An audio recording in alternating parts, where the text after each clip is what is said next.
어, 녹화됐나? 오케이. 안녕하세요. 벌써 곧 있으면은 8장까지 다 마무리하겠네요. 오늘은 7장이고 공간 데이터 시각화 시작할 겁니다.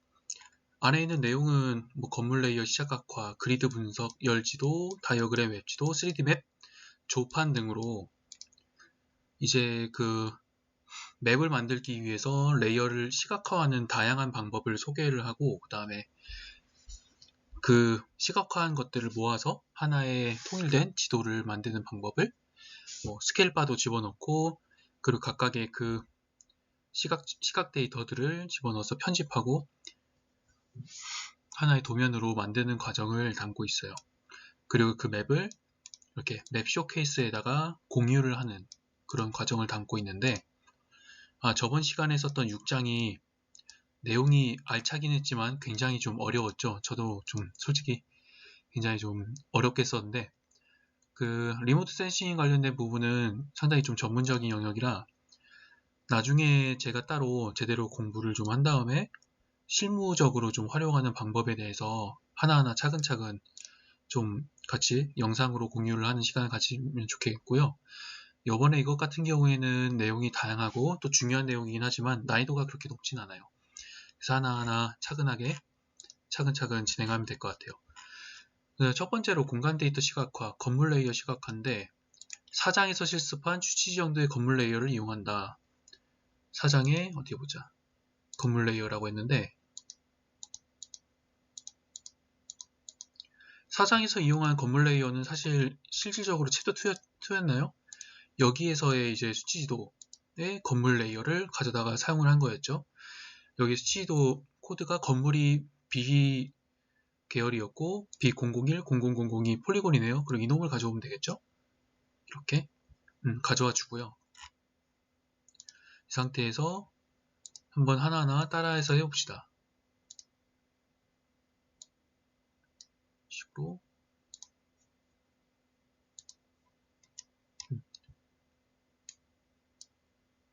건물 레이어를 불러오고 속성으로 아파트만 선택하기 위해서 객체 선택 클릭한다. 여기 중에서 이제 속성으로 클릭하는 거 Select Feature by Expression 이놈으로 하면 될 것 같고요.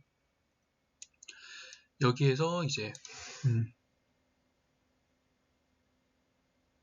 필드화 값 Field and Value 해서 이게 좀 잠시만요. 인코딩이 좀 다른 것 같은데 UTF-8이 아니라 어디 보자. EUC-KR로 하면 되려나? 볼게요. 됐다.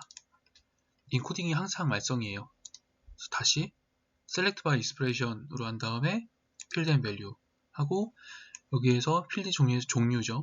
종류 더블 클릭하고 종류는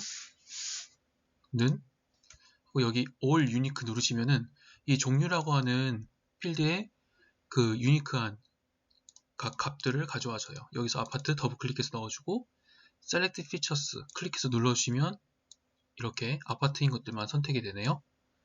그래서 클로즈 해서 닫아주시고 그 상태에서 해당 레이어를 우클릭하고 내보내기 굳이 내보내기 해야 하는지 모르겠지만 하여간 선택한 객체를 다른 의미로 저장이 Save Selected Features As니까 이렇게 해주시고 as shape 파일로 내보내면 될 것 같네요. 이렇게 한 다음에 무슨 이름으로 내보내는 게 좋을까? 챕터 6 말고 챕터 7 해서 아파트라고 한번 해보겠습니다. 아파트 오케이 해주고 CRS는 인벨리드 프로젝션이 아니라 잠깐 CRS가 정의가 안됐나? set CRS 안됐군요. 이건 아마 그 수치 정도니까 이놈일 것 같은데 코리아 센터 밸류 2000 이렇게 해주고 한번 맞는지 따져보기 위해서 바닥에 XY 스타일 맵을 한번 깔아볼게요. 구글 세틀라이트를 한번 깔아보자. 해두고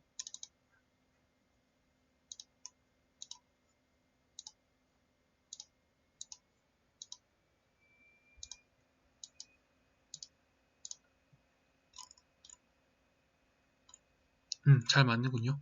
오케이. 이 상태에서 다시 한번 내보낼게요. Save Selected Features As 해두고 파일 네임 다시 아파트라고 해보고 네, CRS 잘 들어온 것 같고요. 인코딩은 아까 UTF 에이스로 했을 때 잘 안 됐으니까 변환 되려나? 이렇게 한번 해볼게요. 그리고 Save Only Selected Feature 됐고 이 상태에서 OK 그래서 아파트 만들어졌고요. 이렇게 그 상태에서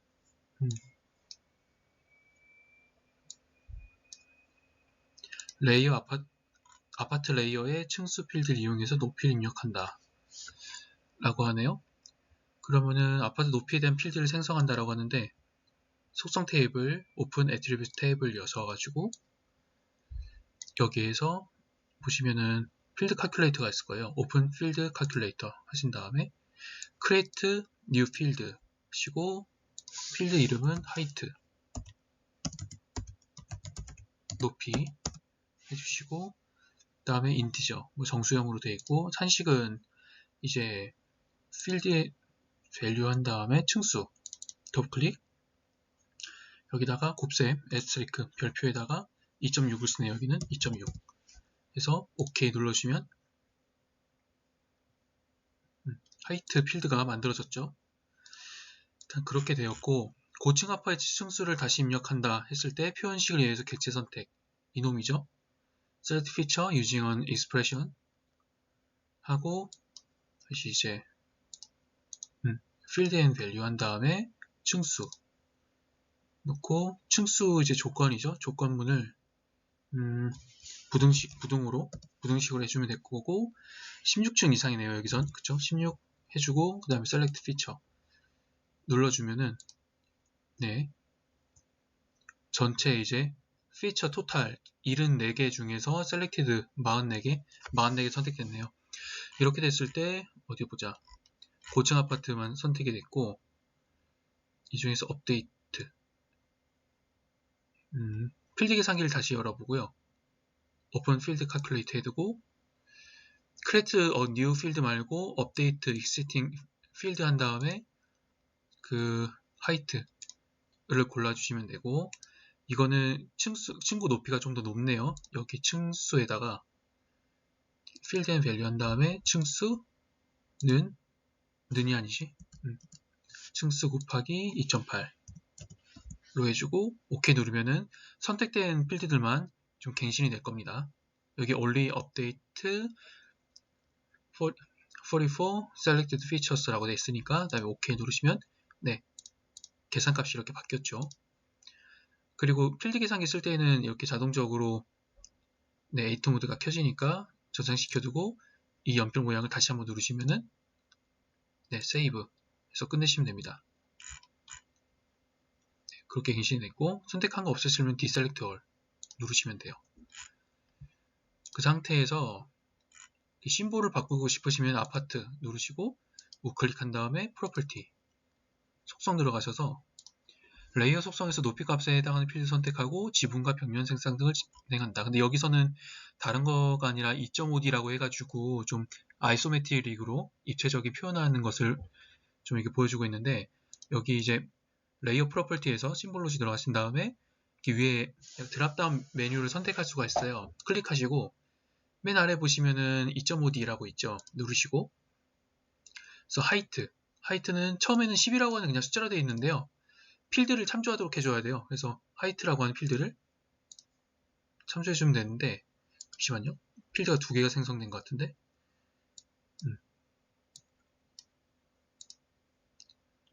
16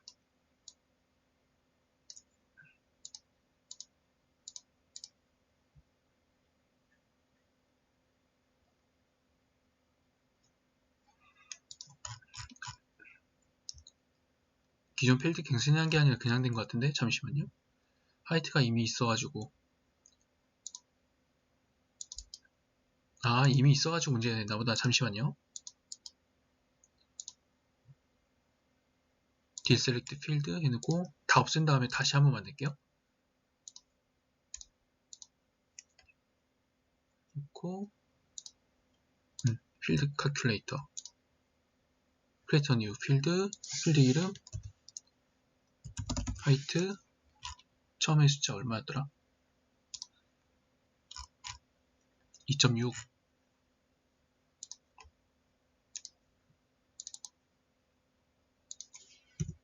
2.6 해놓고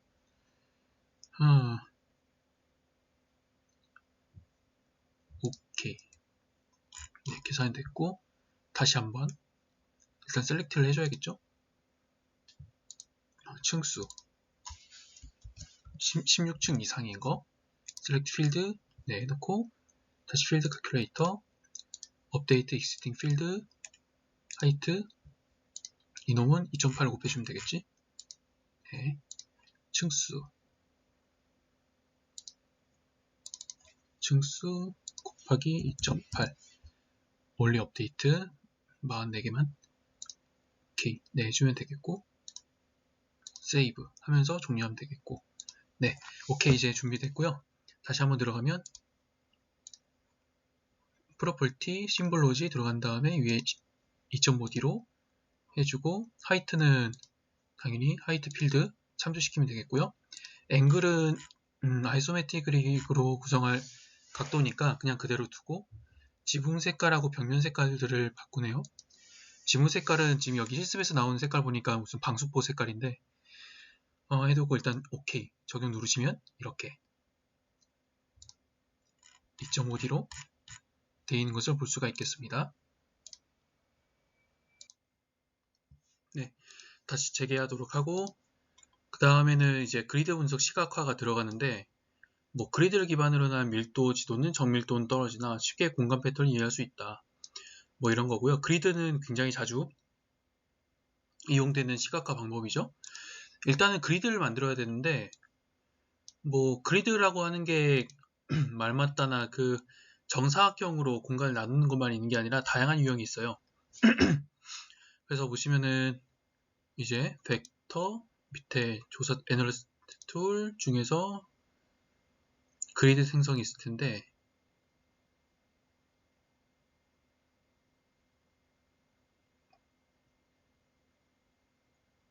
그리드 리서치 툴즈에 보시면은 크리에이트 그리드가 있습니다. 여기 보시면은 그리드 타입이 들어갔다 메뉴 보면은 포인트, 라인, 렉탱글, 다이아몬드, 헥사곤이 있죠. 아래에 있는 3개가 폴리곤이고 나머지는 포인트나 라인인데 여기 이제 여기 이미지에 나오는 것처럼 포인트로 각각 이제 균등하게 포인트를 찍어서 나타낼 것이냐 아니면은 그냥 단순히 선으로 나눌 것이냐 아니면 폴리곤으로 영역을 나누는데 뒤처럼 이제 정사각형 아니면은 그 정사면체 아니면은 이제 정육면체로 나눌 것이냐가 있어요. 근데 여기서 뭐라고나 할까 기하학적으로 가장 그 구역을 공평하게 나누는 방법은 이 헥사곤이죠. 정육면체. 정육면체가 그 꿀벌집의 이제 집 구조로도 쓰이기도 하고 그 가장 이제 안정적인 구조인데다가 가장 뭐라고나 할까 동일 면적으로 그 특정 공간을 가장 틈이 없이 빈틈없이 메울 수 있도록 하는 사실상 유일한 방법이거든요. 원으로 하면 좋긴 하겠지만 그러면은 서로 사이에 틈이 생기니까 정육면체를 쓰게 되는데 그래서 사실상 분석할 때 정육면체도 많이 쓰고 그 다음에는 이제 사실 빈도수로 따지면은 이 그리드 일반 보통 그리드라고 하면 이 정사각형으로 이 공간을 나누는 방식을 많이 쓰게 되죠. 그렇게 되는 것이고 그래서 어디 보자.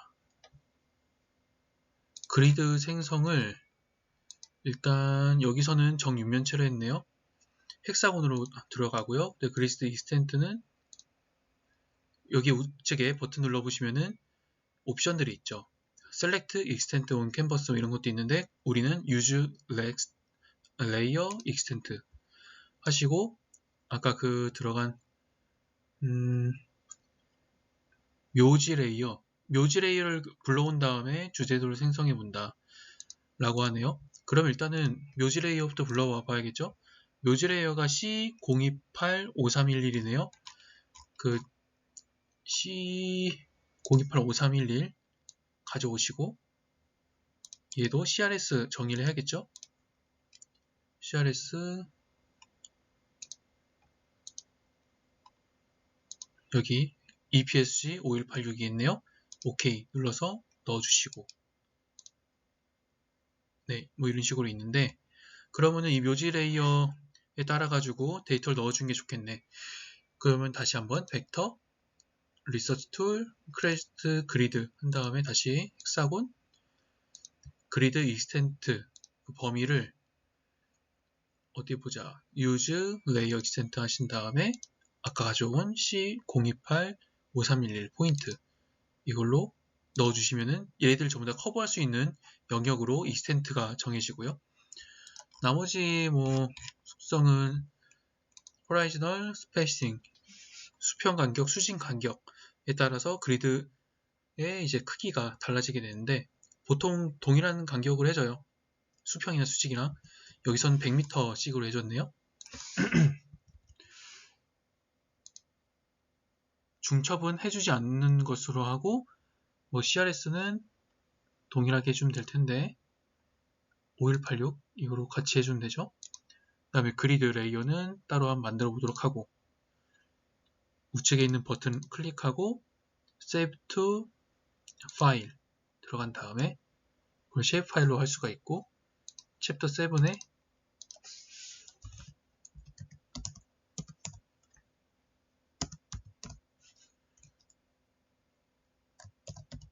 헥사곤 그리드라고 해볼게요. 다음에 Run 그리고 Close. 네, 그러면 헥사곤 그리드가 만들어졌고요. 주제도를 한번 해보도록 하고 여기서는 그 각 폴리곤 내에 있는 이 묘지 개수를 몇 개가 들어가 있는지를 카운트를 시켜줘야겠죠. 그래서 이제 벡터, 분석도구, 리서치 툴이겠네. 이 중에서 폴리곤 내부에 있는 포인트 개수 구하기.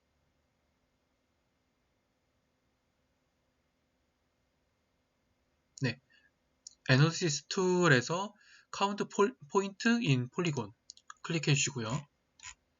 그 파라미터는 이제 폴리곤은 당연히 아까 가져왔던 거 헥사곤 그리드 가져주시고 포인트는 아까 그 묘지 포인트 가져오시고 가중치 필드는 특별히 없고 범주 필드 없고 개수 필드 이름은 뭐 기본 값 그대로 따라가면 될 것 같고요. 그 다음에는 포인트 그리드라고 되어 있네요. 네, 우측에는 버튼 클릭하고 Save to File하고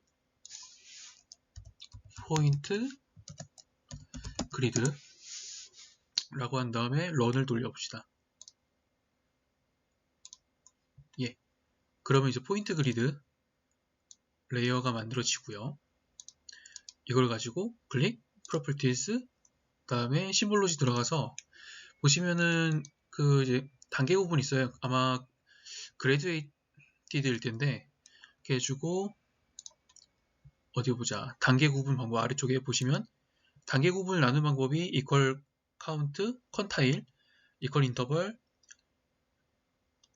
logarithm, scale, natural break, pretty break, standard deviation이 있는데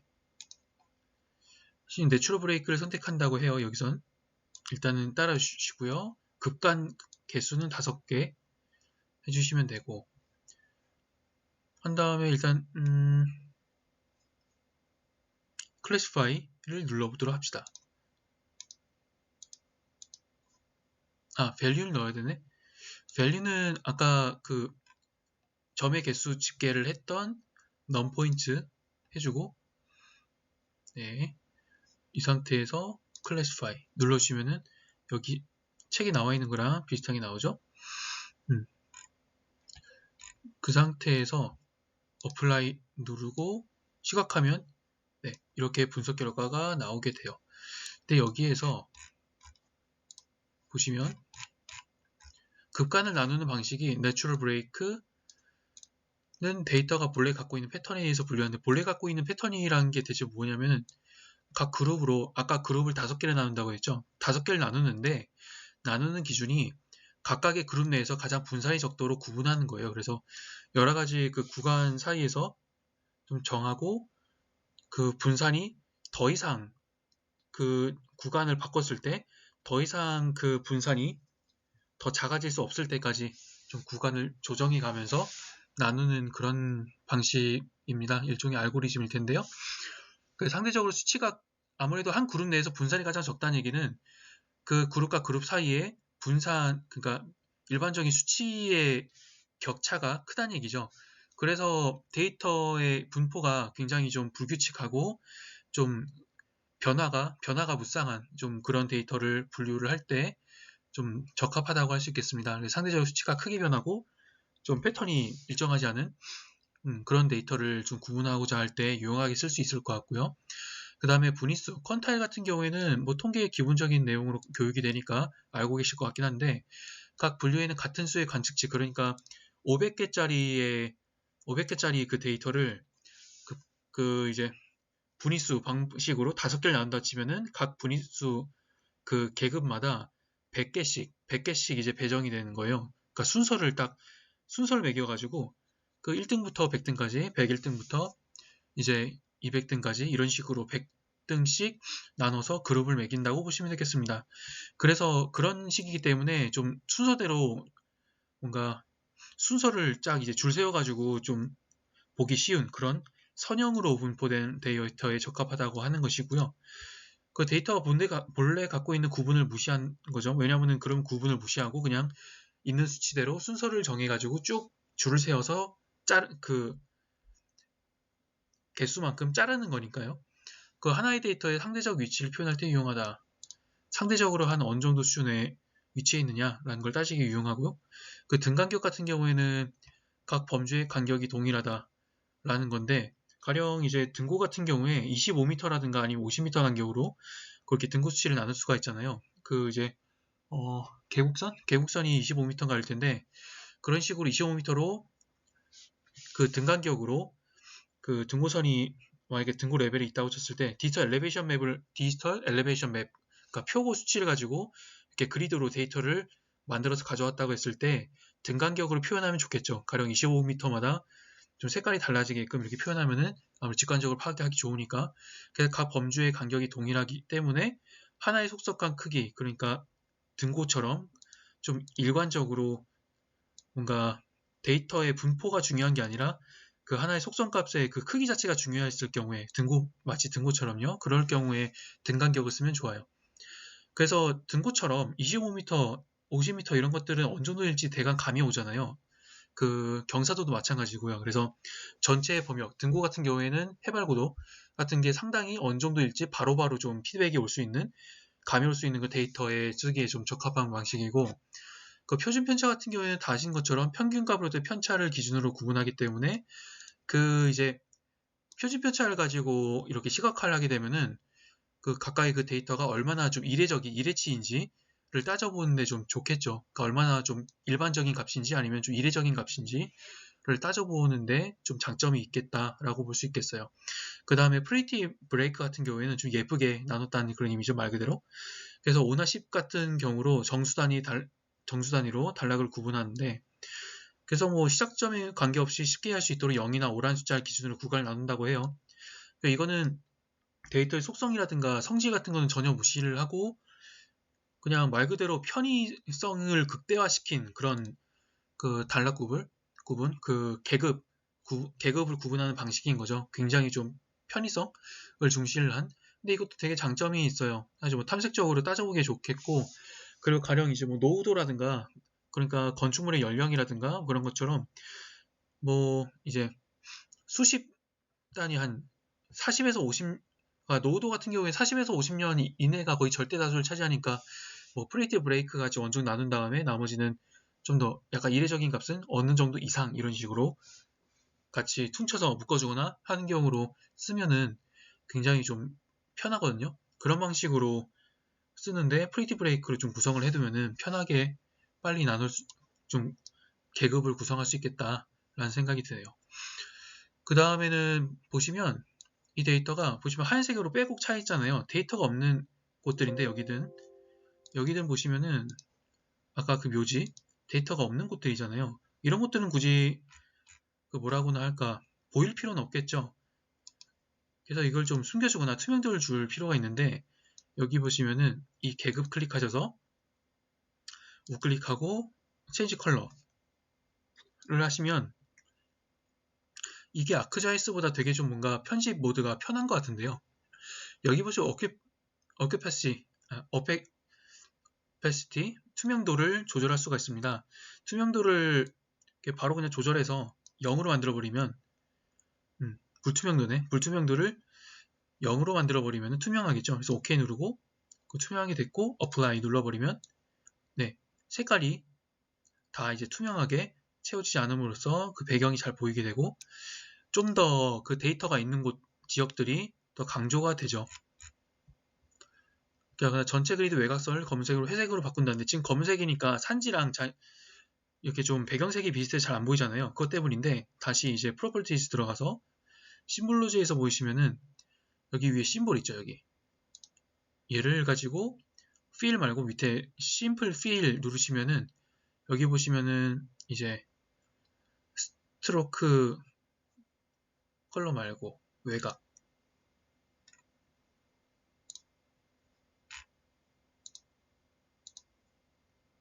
단순체액이 들어가서 스트로크 컬러를 가지고 색깔을 바꾸시면 되는데 여기에서 좀 회색으로 한다고 했으니까 조금 이런 식으로 끌어당겨 가지고 회색을 만들고 OK 어플라이 눌러볼게요.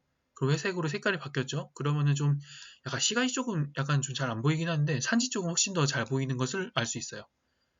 이런 식으로 아니면 아싸리 그냥 색깔을 붉은색 계열로 만들 수도 있겠죠.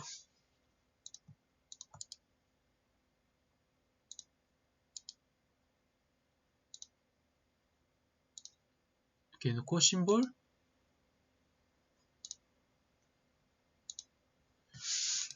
겉에 색깔을 가령 이제 빨간색으로 하면 굉장히 잘 보이긴 하겠네요. 민트색으로 해도 잘 보이긴 하겠네. 근데 이러면 너무 눈에 띄고요. 하여간 뭐 이런 방식도 있다는 것이고 그 다음에 넘어가서 히트맵이라고 있어요. 열지도라고 하는 게 가령 이제 뭐 밀도를 나타낼 때 주로 쓰이기도 하는데 나중에 클러스터 그 공간 지리를 할 때 그 공간의 사상이라고 하거든요. 어떤 공간 위에서 일어나는 현상들이 어디에 좀 밀집해서 집중적으로 발생하는가 가령 방제라든가 아니면은 사건나 좀 범죄 연구를 할 때 보면은 어디에 좀 범죄율이 많이 일어나나 아니면 교통 같은 경우에 가령 사고 다발 구역 같은 거 있잖아요. 그런 것처럼 어디에서 주로 교통사고가 많이 일어나나를 가지고 히트맵을 만들면 어느 곳이 좀 약간 뭐라고나 할까 교통체계가 취약하든지 아니면 안전장치가 취약하든지 하는 부분들을 곧바로 파악을 할 수 있겠죠. 그런 인사이트, 직관을 주기에 굉장히 적합한 형태가 바로 이 열지도 시각화입니다. 그래서 어디 보자. 클러스터 어널리시스 혹은 하스파 어널리시스 사실 좀 비슷한 거긴 한데 아까 말씀드렸던 것처럼 공간 위의 사상이 어떤 현상들이 어디에 좀 집중적으로 발생하는지 이례적으로 많이 발생하는지를 좀 캐치하는데 되게 유용한 그 정보를 제공을 해요. 그 데이터 획득, 서울 열린 데이터 광장은 서울시 투자출연기업이 자치구가 개방한 데이터를 검색할 수 있다. 이런 얘기인데 도서관 위치 정보를 검색해서 활용한다고 했는데 이거는 책 따라서 한번 하시면 될 것 같고요. 아마 여기 이제 장 보시면 도서관 데이터가 아마 받아져 있을 거예요. 이걸 이용하도록 할게요. 바로 그 작은 도서관 데이터가 저장이 되고 작은 도서관 데이터를 변환을 한 거죠. 어디 보자. 위치 정도를 벡터 데이터를 가져온다 이건데 이건 예전에 3장에서 했던 것처럼 CSV 데이터, Small Library CSV가 있죠. 여기 보시면은 Add Delimited Text Layer 클릭하셔서 우리말로는 구분자로 분리된 텍스트라고 하는데 여기 파일 네임 클릭하고 챕터 7 도서관 스몰 라이브러리 클릭하신 다음에 열기 네 들어가고요. 여기 보시면은 어디 보자 포인트로 좀 가져온다는 게 있는데 네 지오메트리 데피니션이 있죠. 여기 포인트 코디네이트가 있고 X 필드는 경도 Y 필드는 위도가 되겠고 그 다음에 좌표계는 잘 설정이 되어 있네요. 4326 WGS84 EPSG 4326으로 설정해 주시면 되고요. 위경도 좌표계. 그 다음에 밑에 속성 정보가 잘 들어와 있는 걸로 봐서는 인코딩을 건들 필요는 없을 것 같고, 이 상태에서 이제 여기서는 라이브러리를 가져왔나요? 그러네요. 그냥 라이브러리를 가져왔네요. 그거는 다시 좀 정정해 주면 되고, 열기 해주고, 위도와 경도 필드 들어온 거 보고, EPSG 4326 들어온 거 본 다음에, 그 다음에 add 누르시면 서울시 내에 있는 이 도서관 데이터들이 들어온 걸 알 수가 있죠. 이렇게. 그 다음에 뭐 작은 도서관도 같은 방식으로 가져온다고 해요. 네, 뭐 그대로 해주죠.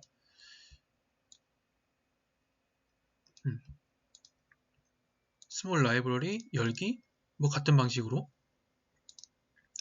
얘도 경도와 위도 해놓고 EPSG 4326 맞고요. 인코딩 문제였고 add 클로즈 하면 둘 다 가져와졌네요. 예, 그 다음에 이제 서울시 도서관 레이어와 작은 도서관 레이어를 하나의 레이어 병합한다. 그러니까 머지를 해야 할 텐데 여기는 이제 메뉴바에 벡터 이렇게 찾아가도 되고 아니면은 여기 보시면은 그 어디냐 프로세싱 툴박스 패널에서 그냥 머지라고 쳐서 찾아도 돼요. 머지하고 친 다음에 어디 보자. 머지 벡터 레이어 이놈으로 바로 찾아 들어가도 되고요.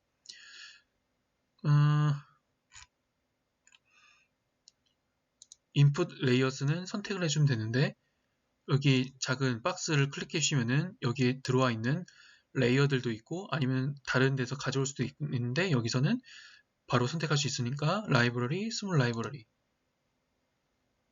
그래서 바로 가져오면 되겠죠. 그 다음에 OK 하면 to element selected 되어 있고 CRS는 당연히 WS84 EPSG 4326 한 다음에 머지 레이어를 가져옵니다. save to file 해주고 여기에다가 이름 보려고 서울 라이브러리라고 되어 있네요. 서울 라이브러리 해주고 run 하면은 만들어졌고요. 이게 좀 구글 새틀라이트가 잘 안 보이네요. 그냥 구글 맵스를 가져올게요. 실습에서도 이걸 쓰고 있으니까 네, 가져왔고 속성 테이블을 한번 확인해 보겠습니다. CRS 좀 만져야겠다. CRS 소스 보시면은 UTF-8이 아니라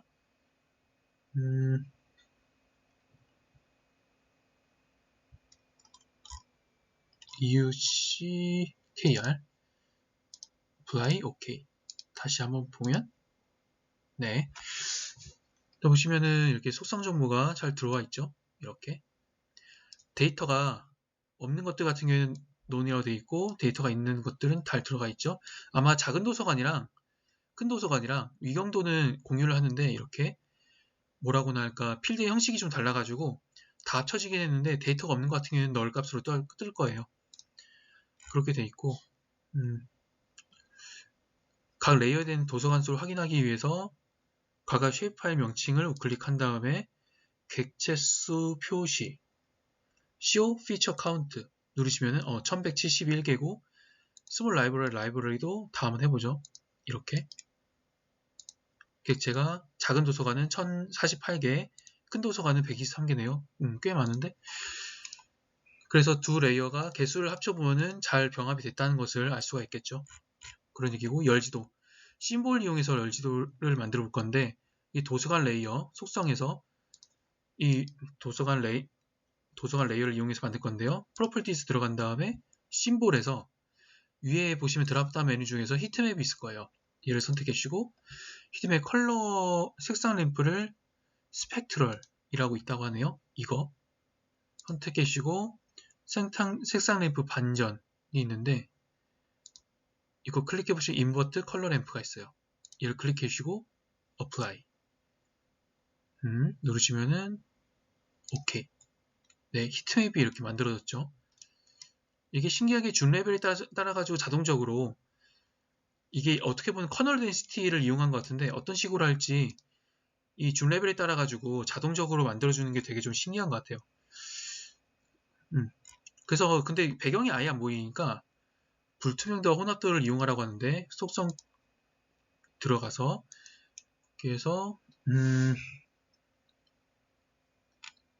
레이어 렌더링 들어간 다음에 opacity를 여기선 한 50% 정도 해놓고 apply 누르면은 그래도 배경이 보이죠? 네, 이런 식으로 도서관이 은평구랑 성북구 쪽에 굉장히 많구나. 그 다음에는 뭐 이런데 용산구라든가 그런 데 꽤 많고 구로 쪽에 신도림 쪽에도 꽤 많고 좀 그러네요. 뭐 이렇게 있다는 거 하고 근데 이렇게 하는 거 말고도 아예 그냥 분석으로 바로 내보낼 수도 있어요. 그래서 보관법에 의한 열지도 커널 덴시티로 추정을 한다는데 그 커널 덴시티로 추정을 한다라는 게 아니라 커널 덴시티라고 하는 그런 기법을 이용해서 보관법을 수행한다는 그런 의미로 읽으시면 돼요. 그래서 이 레이어를 이게 아마 도좌표기에서는 제대로 돌아가지 않는 걸로 알고 있어요. 그래서 좌표기를 좀 변환을 시켜야 되고 그러니까 미터 단위의 좌표기로 변환하는 거는 일단 하셔야겠죠. 그래서 일단 얘를 export, save, features as 들어간 다음에 CRS를 좀 변환을 시켜줘야겠네요. 이거 말고 EPSC 5186 여기 있나? 네, 5186 해주고 일단 여기 맵 CRS부터 먼저 좀 만져줘야겠네요. 5186 해주고 이렇게 데이터 트랜스포메이션 넣어준 다음에 소스는 네, EPS 4326에서 5186으로 해서 변환 공식 넣어주고 OK 이렇게 해준 다음에 이 데이터를 export, save, features as 그 다음에 4326이 아니라 5186으로 이놈으로 해놓고 soul library 언더바 5186 고 저장 네 됐죠? 이런 상태에서 한번 내보내 봅시다. 인코딩은 뭐 EUCKR로 하죠 뭐. 아니 그냥 냅둘까? 네 그냥 아니다 EUCKR 여기 이렇게 넣어준 다음에 OK 네 이렇게 데이터 다행히 잘 만들어 들어갔고요. 데이터도 개수 봤을 때 네, 손실 없죠. 1171개로 됐습니다. 그 다음에 이제 공간 처리 툴박스에서 한번 찾아보도록 하고 프로세싱 툴박스 패널에서 히트맵이 있죠. 커널 덴시티 에스티메이션 추정이라고 하는 게 커널 덴시티로 한 거 아닐까라는 의미가 아니라 이렇게 좀 예측 그러니까 추정 방법론을 커널 덴시티를 이용한다는 점인 거고 더블클릭해서 들어간 다음에 포인트 레이어는 당연히 서울 라이브러리 5186이고요. 그 다음에 탐색 반경은 여기서 1km로 했네요. 0 더 붙여서 1km로 만들어주고 그 다음에 로우랑 컬럼은 로우는 뭐 이걸 건들 필요 없이 서로 연동되어 있거든요. 픽셀 사이즈 X를 50m by 50m로 보통 이제 정사각으로 하게 되니까 자동적으로 같이 움직이게 되고 그 아래쪽은 뭐 굳이 만질 필요는 없겠네요. 네, 해놓고 이제 내보내는 경로 파일 이름을 뭘로 하셨어? 아웃풋이라고 있네요 그냥. 어디 보자. save to file 놓고 여기다가 아웃풋이라고 해보겠습니다. 굉장히 투박한 이름인데 놓고 run 돌리면 분석이 돼요. 클로즈 예, 이렇게 분석이 됐고요.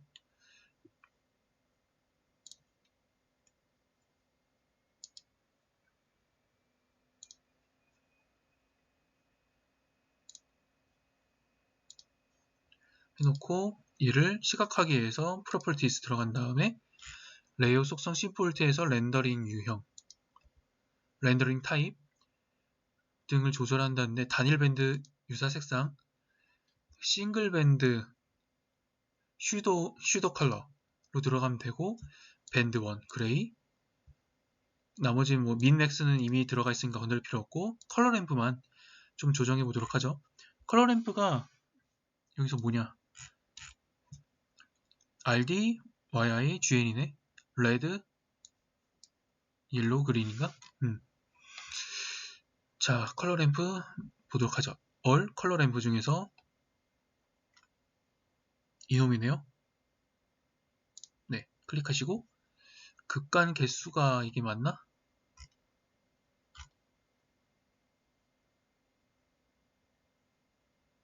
극간 개수는 5개로 하셨네요. 그렇게 한 다음에 Apply 누르시면 네, 히트이 만들어지는데 이거는 인버스를 하셨네요. 인버스 컬러 램프 한 다음에 다시 한번 Apply 누르시면 네, 실습이 여기 책 있는 대로 잘 만들어져 있죠. 그래서 어느 쪽이 더 이제 핫스팟 지역에 맞는지를 잘 나타낼 수가 있고 근데 이때 뭐라고나 할까?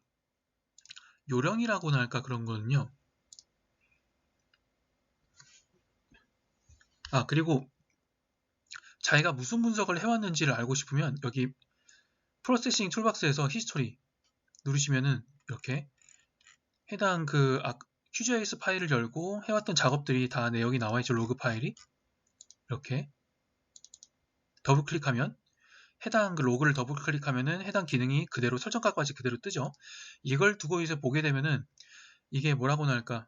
radius from field가 아니라 이 radius를 어떻게 하냐에 따라 가지고 좀 더 약간 국지적인 중심지를 파악할 수가 있고 radius를 더 이제 뭔가 큰 수치로 탐지 반경을 크게 해두게 되면은 더 약간 큰 범위의 중심지를 만들 수가 있어요. 그래서 가령 여기 1km면은 서로 간에 1km 사이에서 서로 얼마만큼 서로 밀집되어 있는지를 보는 거니까 보통 약간 1km 사이에 서로 체인으로 연결해가지고 좀 클러스터를 재는 반면에 각각 레스터 셀 하나하나마다 1km 반경을 가지고 주변에 있는 그 도서관 개수를 탐지를 해가지고 주변에 도서관 개수가 많구나라고 하면 붉은색으로 뜨는 거고 1km 그 반경 내에 도서관이 없으면은 가장 밀도가 낮다고 보는 거예요. 그래서 그렇게 보는 거고요.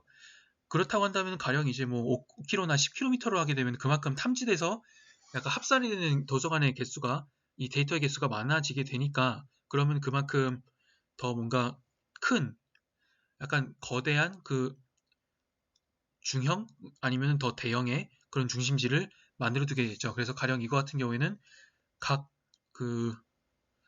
구에 무슨 동 정도 수준의 약간 중심지를 따지는 거라면 이걸 만약에 5km나 10km, 5km 이런 식으로 하게 되면 가령 각 무슨 어떤 구나 아니면 어떤 구가 더 뭔가 도서관이 밀집되어 있는가를 따지는 정도로 쓰기가 쉽겠고 5나 10km는요 15나 20km 이상 정도 되게 되면은 가령 서울의 이제 동서부 아니면 동북부 아니면 남서부 남동부 약간 그 큰 권역 내에서 어느 곳이 더 도서관이 많이 보급이 되어 있는가라고 하는 부분들을 좀 시각화하기에 유리한 거예요. 그래서 이거는 본인의 공간 지리를 어떤 공간 지리를 했고 어떤 메시지를 전해주고 싶은가에 따라서 이 히트맵 지도를 만들 때에는 이 라디어스를 신경 써서 잘 만들어 주셔야 돼요. 경험이 생기다 보면은 라디어스를 어떻게 설정을 해야 되는가에 대해서 노하우가 생기긴 하는데 처음에 할 때에는 경험을 처음에 해볼 때에는 다양하게 좀 500m 단위 정도로 좀 이렇게 바꿔 나가면서 1km나 500m 단위 정도로 바꿔 나가면서 본인이 좀 눈으로 딱 봤을 때 그 전달하고자 하는 바와 딱 맞는 그 정도 수치를 한번 찾아봐 보셔야 돼요. 그렇게 하셔야 되고 이거는 사실 데이터의 빈도수 데이터가 가령 한 5km 정도 수준으로 서로 떨어져 있는 데이터인데 한 1km 정도로 이 라디어스 탐지 거리를 해두면 아무 짝에도 의미가 없겠죠. 그래서 이 부분은 데이터의 분포랑 이런 데이터의 분포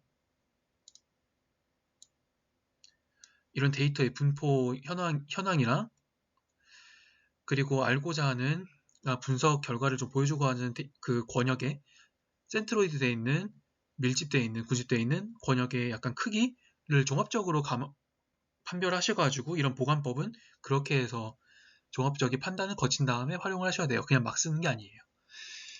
분석은 약간 그런 개념을 따지는 게 되게 중요해요. 사실 이런 기능을 이용하는 거는 두 번째 부차적인 문제고요.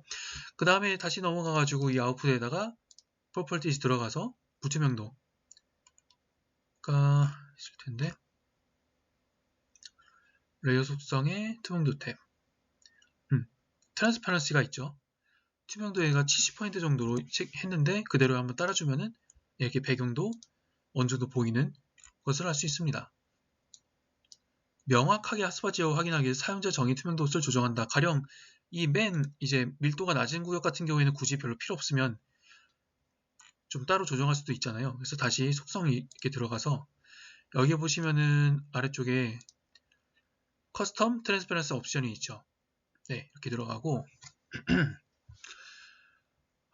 트랜스퍼런시 밴드 없음이고 여기 이제 우측에 플러스 하나 더 추가를 하는 거죠. add value manually 한 다음에 이제 from에서 to 일단 0에서 2는 3.19를 했는데 3.19를 해놓고 퍼센트 트랜스퍼런시를 투명도 100 해놓고 apply 눌러주시면 예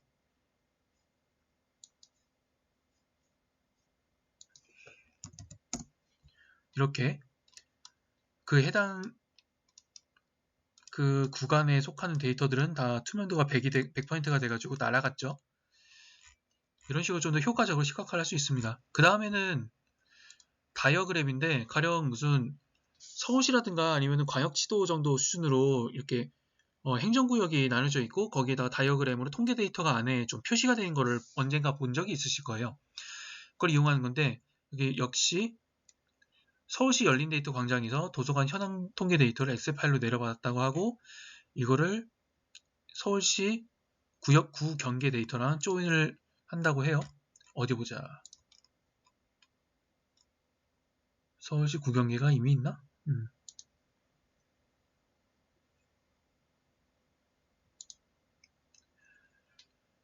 그러려면 일단 라이브러리 CSV 파일을 먼저 가져오시고 끌어서 가져오시면 되고요. 인코딩이 문제네. 인코딩을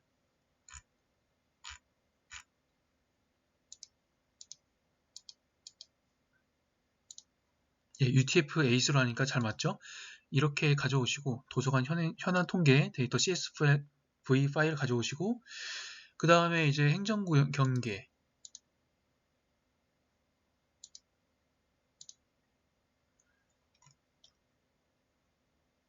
구경계 데이터가 여기 주어져 있나?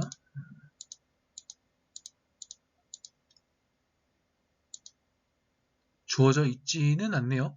그냥 한번 만들어 볼게요. 여기 부록 중에서 행정경계에서 통계청 시군구 데이터가 있죠. 끌어다가 가져오시면 좌표가 지금 현재 안 맞네요. CRS를 set CRS, set layer CRS 조정해 주시고 얘는 아마 EBS 5174가 아닐까 싶은데 네, 잘 맞죠? 심볼로지 좀 잘 맞는지 테스트 한번 확인해 볼게요. 여기에서 클릭, 트랜스퍼런스 필 해놓고 오케이. 네, 구경기에 잘 가져온 거 확인했죠? 이 상태에서 우클릭, 오픈, 엣지를 테이블 하신 다음에 보시면은 시군구 아이디가 5자리로 되어 있죠. 서울시는 이 앞에가 11로 시작해요. 11로 시작하거든요. 그래서 select feature using on expression 해주시고 데이트 앤 타임 말고 필드 앤 밸류 시군구 코드 더블 클릭한 다음에 아마 스트링이 있을 텐데 여기 중에 like가 있으려나?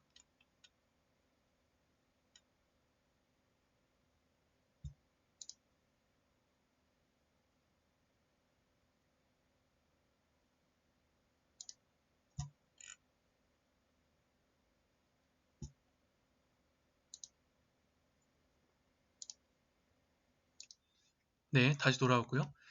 그 표현식을 좀 찾았는데 파이썬이랑 조금 다른 면은 있긴 하지만 상관없네요. 일단 서울시는 시군구 코드가 11로 시작하기 때문에 여기 이제 select feature using on expression 들어가신 다음에 여기에서 당연히 시군 코드 필드 들어가야겠죠. 필드 앤 밸류 중에서 시군 코드 더블 클릭해서 넣으시고 여기 서치에서 like라고 있어요. 이게 뭐냐면은 는이 아니라 그 이제 약간 유사한 그런 문자열이 있는지 찾은 다음에 선택을 해주는 건데 여기에다가 그 작은 따옴표로 쌓아주고 이 안에다가 11로 시작하는 모든 그 문자니까 와일드 카드라고 어떤 그 문자로든지 다 대체해도 11로만 11로만 시작하면 된다는 거잖아요. 11 해주고 그 전역적인 와일드 카드인 퍼센트를 넣어줍니다. 퍼센트는 뭐냐면은 11 뒤에 어떤 문자가 어떤 길이로 뒤에 붙든지 상관없이 11로 시작하는 것들은 다 선택을 한다. 그러니까 참이라고 보는 거거든요. 1로 0이라고 한다면 거짓이니까 선택을 안 하고 1이라고 하는 건 참이니까 선택을 하는 거예요. 여기 보시면은 그 언더바랑 퍼센트가 있잖아요. 언더바 같은 경우에는 그 자리 하나만 와일드 카드가 되는 거고 퍼센트는 그 이전 또는 그 이후에 있는 모든 자릿수에 대해서 다 와일드 카드가 붙는 거예요. 그런 차이가 있고 지금 뒤에 있는 모든 자릿수에 대해서 와일드 카드를 붙이고 싶은 거니까 퍼센트를 할 수 있는데 그렇게 하거나 이게 보시면 시그널 코드는 무조건 5자리거든요. 그렇기 때문에 1로 시작하는 뒤에는 3자리니까 언더바 3개를 붙여도 돼요. 하나, 둘, 셋 이렇게 한 다음에 셀렉트 피처 하시면은 25개 25 matching features selected라고 나오죠. 그래서 close 하시면은 이렇게 서울시에 있는 구들이 다 선택이 됐고요. 그리고 이놈들만 따로 빼두면 되겠죠. 우클릭 하기 전에 좀 좌표계 변환공식 먼저 넣어두고 하는 게 좋겠네. 데이터 트랜스포메이션 해가지고 내보낼 때 좌표계가 잘 변환될 수 있도록 한번 만들어 봅시다. 일단 여기에서 EPSC 5174였으니까 이 데이터가 변환 공식 다시 OK 넣어주고 OK 끝난 다음에 이 레이어를 우클릭 익스포트 Save Selected Features As 선택된 것들만 서울시만 내보내고 싶으니까 그 다음에 파일 네임 해놓고 그냥 서울시 구경계라고 합시다. 이 상태에서 아래쪽에 뭐냐 EPSG 5187 말고 5186 해두고 예 OK 눌러서 내보냅시다. 네, 이렇게 잘 들어와 있고요. 그럼 조인을 시켜야 되잖아요. 그 도서관 데이터랑 서울시 구경계 우클릭 속성 들어가서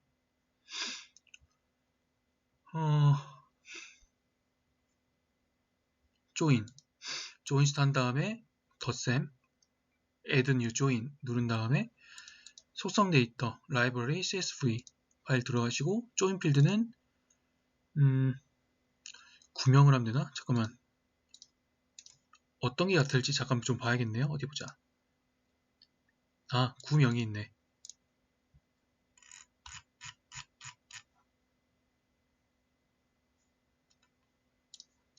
그러면은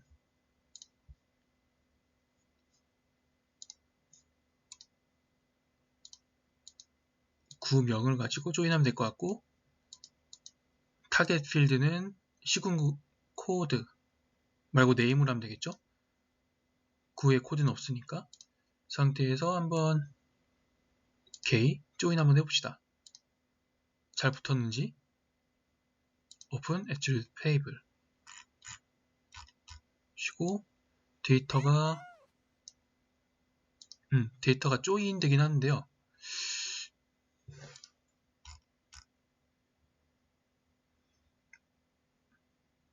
통계 데이터를 가져야 되는구나. 이거는 각각 데이터니까 구별로 정리된 게 아니라서 1대1 관계가 아니라서 제대로 안 붙죠.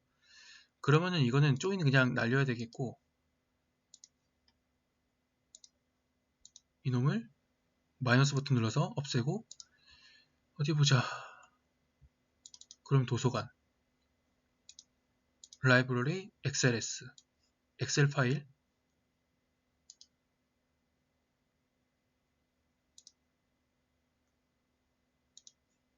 엑셀 파일 좀 가져와야겠네요. 어디 보자. 그러면은 여기 저 예전에 만든 거 있지. Add Spreadsheet Layer 파일 네임 브라우즈 주교재 7장 도서관 라이브러리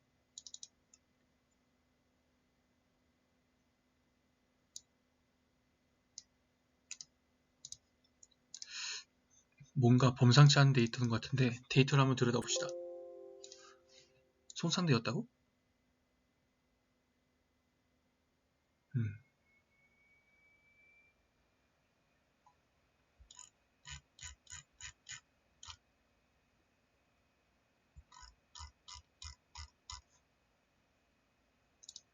아, 이건 그냥 받으란 얘기구나. 아, 네, 뭐 서울시 열린 데이터 광장 들어가야죠, 뭐.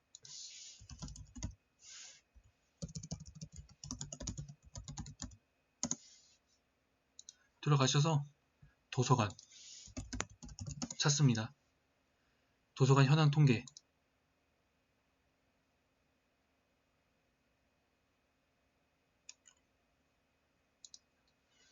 어떤 통계요? 아마 구별 통계를 가져와야 될 것 같은데? 네, 구별로 이렇게 데이터 나와 있는 걸 이용을 해야 되겠죠? 내려받기. 한국어 소수점 필요 없고 데이터 뭐 CSV로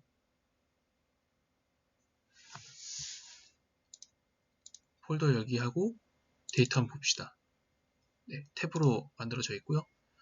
엑셀 가지고 하면 열어보는 게 좋겠죠?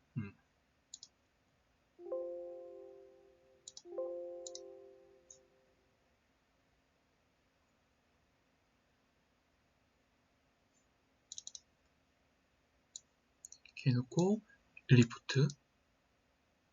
네, 데이터를 가져오는데 이것도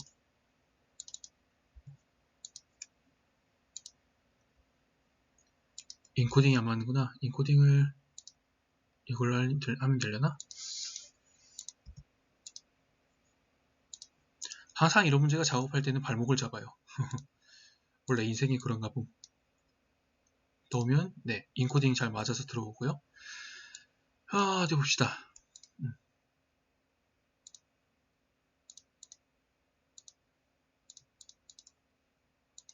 조금 가공을 해야겠죠. 삭제, 기간 이건 필요 없고 네, 이렇게 하면 될 것 같고요. 합계는 여기서는 필요 없고 삭제. 오케이, 그럼 구별로 나왔고 구가 25개 맞죠? 그럼 이놈을 다른 이름으로 저장 해놓고 다운로드 탭 말고 경로를 우리 실습하는 곳으로 가져옵시다. 들어가서 GeoSet 여기 주교재 데이터 챕터 7 도서관 서울시 구별 도서관 통계라고 하고 텍스트 말고 그냥 CSV 파일로 잘 안되겠다. 그냥 통합문서, 엑셀 통합문서로 저장을 시켜두고요. 그 다음에 QGIS에서 가져와 보도록 합시다. 구별 도서관 통계 열기. 아이고 됐다. 이렇게 해두면은 각 데이터 양식이나 형식 맞는지 잘 보시고 뭐 괜찮은 것 같네요. 네, 그럼 이 상태에서 OK 눌러서 데이터 가져와 주시고 이제 조인을 해봅시다. 얘도 구 이름이 제대로 되어 있겠지? 별 문제 없고 속성 테이블 열어서 속성 열어서 조인 덧셈 버튼 플러스 버튼 조인 레이어를 아까 가져온 엑셀 데이터 서울시 구별 도서관 통계 가져오고 조인 필드는 자치구 타겟 필드는 시군구 네임 OK 누르면 속성 테이블 열고 한번 봅시다. 아이고 데이터 잘 들어왔네.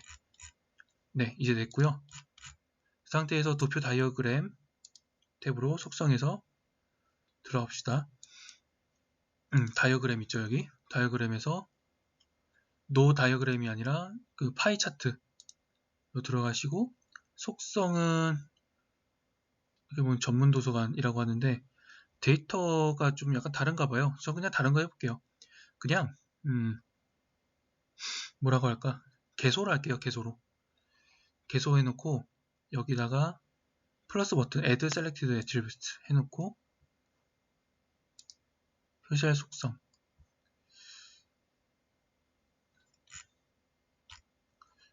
비율 차트를 썼었는데 그럼 파이 차트가 아니라 다이어그램이 낫겠죠? 이 상태에서 계속 자석수, 자료수. 너무 밸런스가 안 맞으려나? 플라이 한번 해봅시다. 그래서 일단은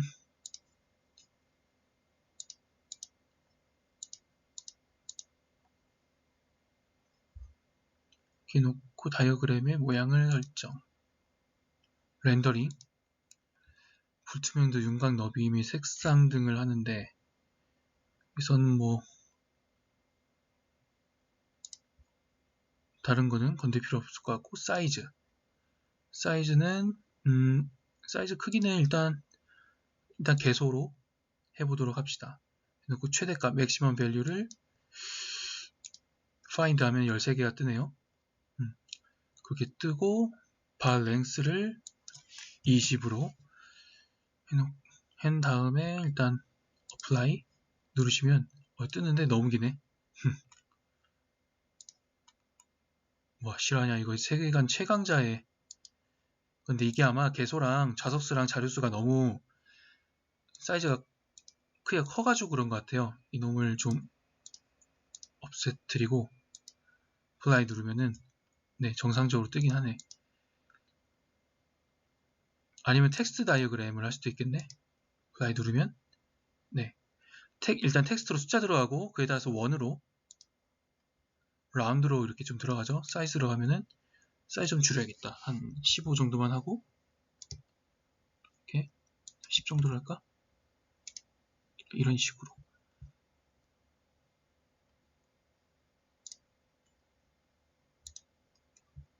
어큐패시 한 50% 정도 투명도 줘볼까요? apply. 투명도가 들어가긴 한데 별 의미는 없네요. 여기선 백그라운드 컬러는 투명으로 해도 되고, 라인 컬러는 좀 붉은색으로 해도 되고, 시몰로지랑은 좀 따로 노는 개념이에요. 참고로 상태에서 심플 필 좀 약간 연한 색깔로 해볼까?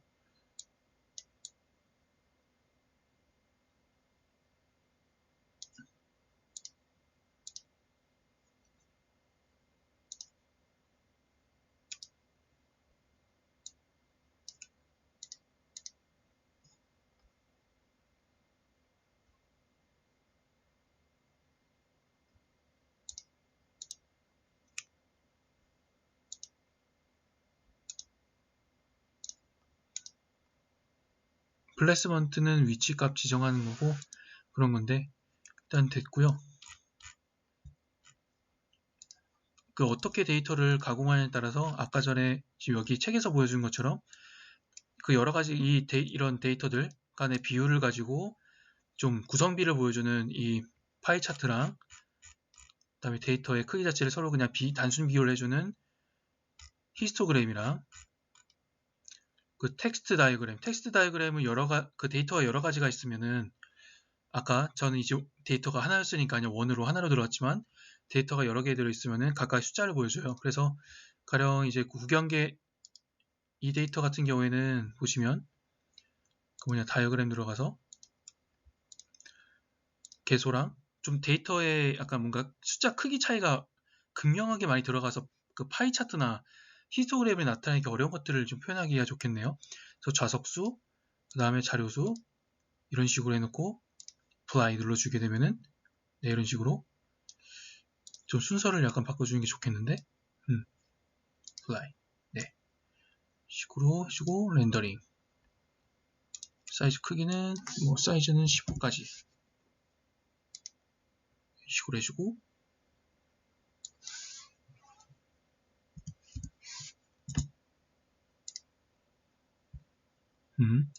이런 식으로 해주면은 각각마다 순서대로 개소, 자료수, 자석수.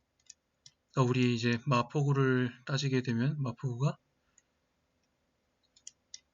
도서관이 6개가 있고 장서수는 60만 1296개가 있고 좌석수는 2171 좌석이 있네요. 뭐 그런 식으로 뭐 이런 식으로 시각화할 수 있다는 거. 근데 제가 보기에는 이거는 어떻게 보면 이거의 진정한 쓰임새는 제가 생각할 때 그거 같은데요. 그러니까 뭐라고나 할까, 우리 그 지구단위 계획 도면이나 약간 그 특히 도시 기반시설, 도시관리 계획 세울 때 도시 기반시설 조서를 만들잖아요. 그때 그 각각의 도면 표시 번호랑 그 사양이나 재원들을 여기다가 적어두게 되어 있잖아요.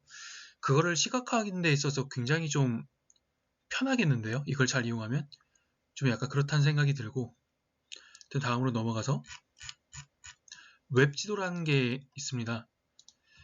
웹지도는 일단 분석 결과를 좀 공유하는 그런 개념인 것 같은데, 분석 결과 오픈, 레이어, 리플렛, 웹맵으로 내보내기 위해서 QGIS2 웹 플러그인을 설치한다. 일단 플러그인 설치한다고 하고 외부 기능인가 봐요. 그래서 플러그인, Manage and Install, 플러그인 들어간 다음에 검색을 해봅시다. QGIS2 둘 웹 있네요. 클릭하고 인스톨 플러그인.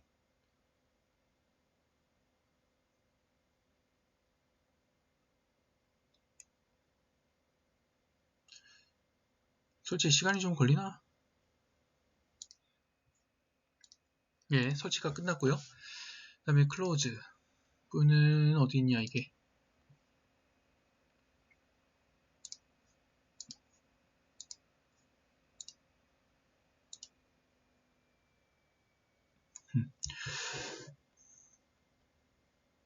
QGIS2 웹 플러그인이 설치됐을 텐데 웹에 있네요.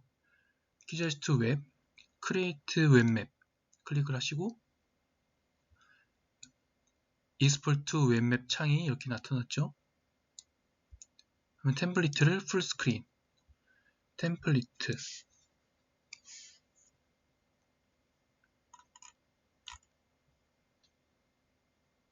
어피어런스에서 템플레이트를 캔버스 사이즈가 아니라 풀스크린으로 선택을 하네요. 그 다음에 밑에는 뭐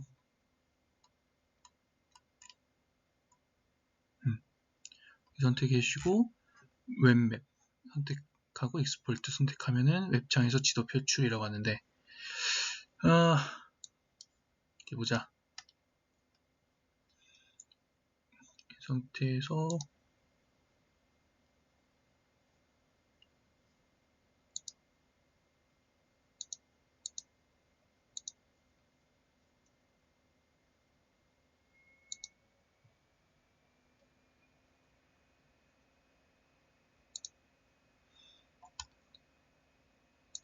익스포트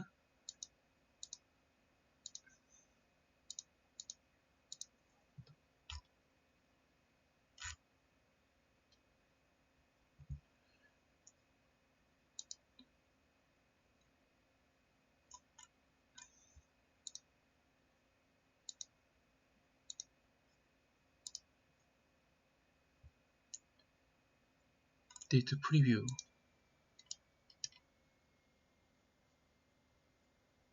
해주고 이제 엑스포트를 눌러봅시다.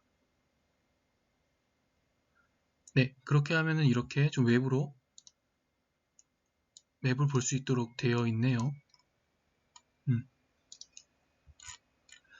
뭐 그렇다는 것이고, 이건 좀 더 잘 활용하면은 외부로 본인의 지도를 좀 더 공유하기 좋게 되어 있다 이런 얘기인 것 같고, 그 다음에 3D 맵 보기에서 뷰가 있겠죠. 뷰에서 새 3D 지도 뷰 실행인데, 이건 대체 또 어디서 나온 디지털 엘리베이션 맵이래? 잠깐만요. 한번 가져와 보자. 예전에 만든 게 있을 테니까.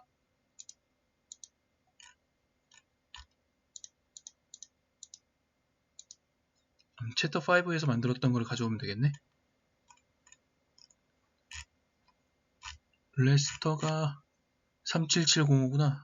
아, 챕터 5에서 만들었던 거구나. 이놈을 가져옵시다. CRS가 잘 설정이 되어 있나? 언노운이네. 이놈은 아마도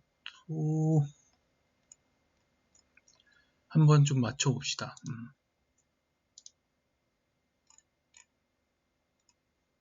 이거 아니고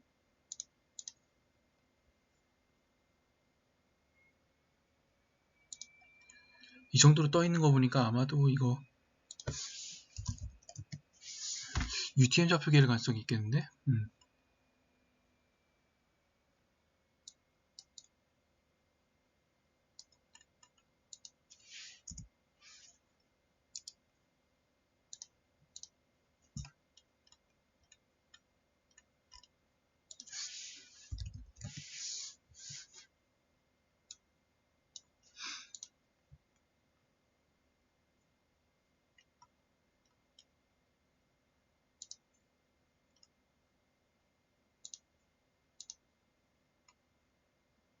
이건 아니고.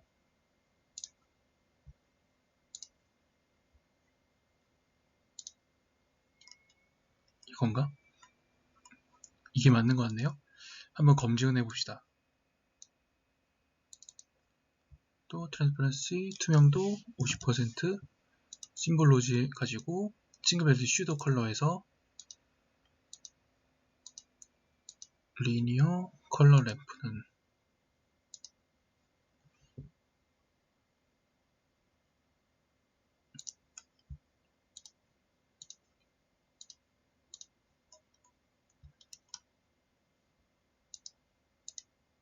이거 맞네요. 됐구나. 그럼 이제 이거 3D로 한번 봅시다. 뷰 해놓고 보기 한 다음에 새 3D 지도 뷰 뉴 3D 맵 뷰가 있죠. 이놈 클릭. 열려라. 네, 열렸고요. 이걸 실행을 했고 여기에서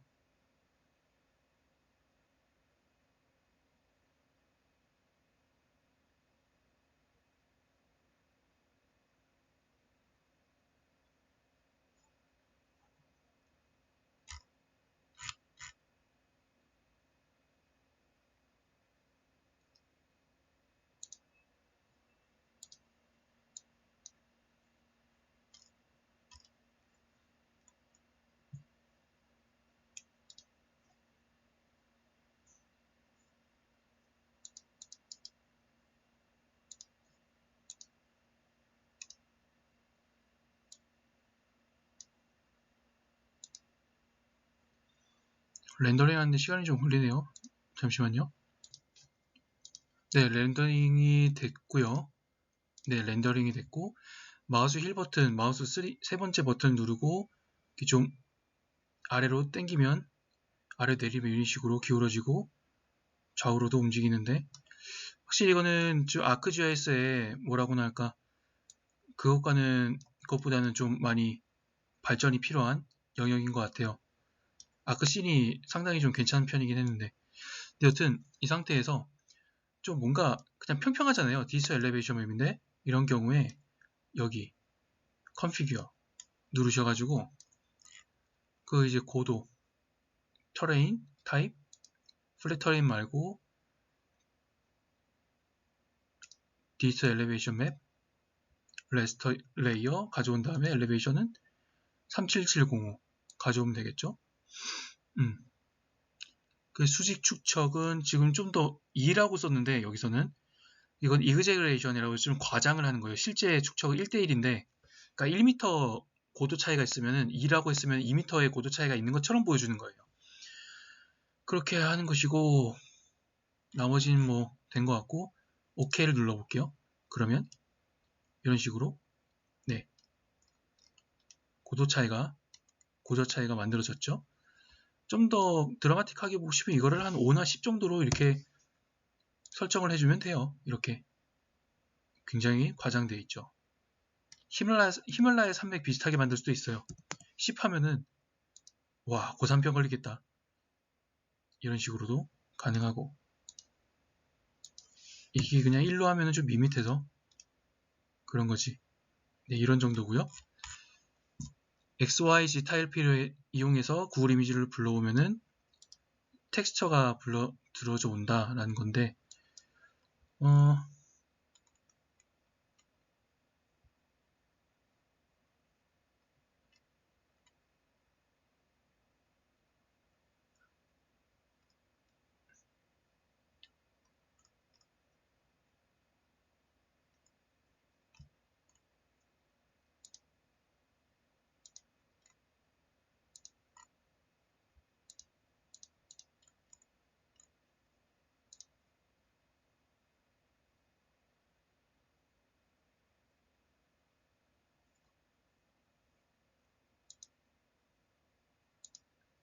아, 이거구나. XYZ 타일이라고 하는 게 그거군요. 그러니까 그냥 여기 디지털 엘리베이션을 가져오고 아무 데서나 여기 이제 브라우저에서 XYZ 타일 예전에 가져온 거 있잖아요. 아무나 끌어다가 붙여주면은 밑에 이제 텍스처가 붙는 거예요. 그냥 레이어를 꺼주면은 꺼지는 거고, 한번 구글 새틀라이트를 가져와 볼게요. 밑에 깔아주면은 네, 구글 위성사진이 아래쪽에 이렇게 붙는 것을 볼 수가 있죠. 그 다음에 이 위에다가 이후에 하는 내용은 실습한 건물 레이어도 입체를 표현하기 위해 높이 값을 이용해서 돌출한다 인 건데, 그래서 어디 보자. 건물 레이어에서 속성 테이블, 아까 건물 레이어가 이놈이죠. B001, 0000 이거겠죠. 그래서 이놈에다가 일단 켜주고 클릭, property 들어가면 그래서 3D 뷰라는 게 있을 거예요. 여기 다이어그램 아래쪽에 한 다음에 이 부분은 그냥 보자. 싱글 심볼 하면 되겠네. 좀 약간 메뉴가 살짝 달라졌네요. 그 다음에 이제 하이트 높이는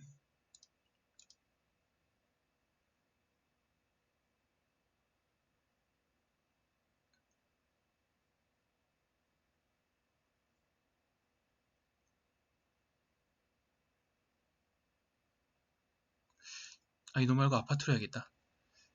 왜냐하면 그 고도 계산을 얘는 안 해놨어요. 그래서 아파트로 한번 해볼게요. 아파트 다시 한번 가져오자.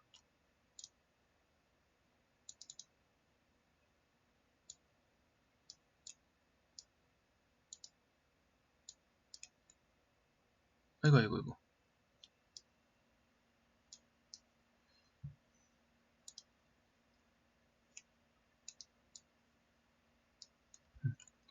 브라우저에서 챕터 7 아파트. 네. 아파트 다시 가져오고 그리고 이 아파트 가지고 줌 투 레이어 좀 확대를 해주고 클릭 속성 3D 뷰 넣고 싱글 심볼 하이트는 우측에 이 버튼 눌러주시고 그 전에 인코딩부터 UTF-8 apply 3D 뷰 이놈 누르고 여기서 아마 하이트로 하면 될 거예요.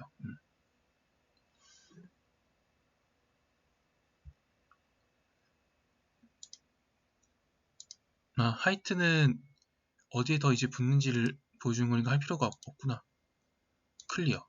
그리고 익스트루션. 그러니까 하이트 같은 경우에는 바닥이 어디에 붙어야 되는지를 좀 정해주는 것 같고, 익스트루션 같은 경우에는 얼마만큼 더 약간 사출을 시켜가지고 높이를 만들어줘야 되냐인 거니까, 우측에 이 버튼 누르시고, 필드 타입 이쪽에 하신 다음에 하이트 클릭 해주시면 되겠어요. 상태에서 어플라이를 한번 눌러봅시다. 해주시면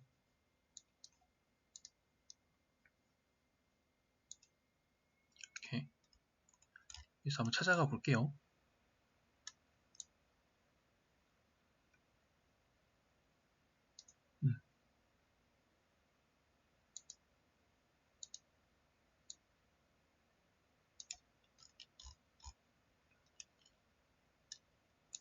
이렇게 3D로 만들어진 것을 볼 수가 있고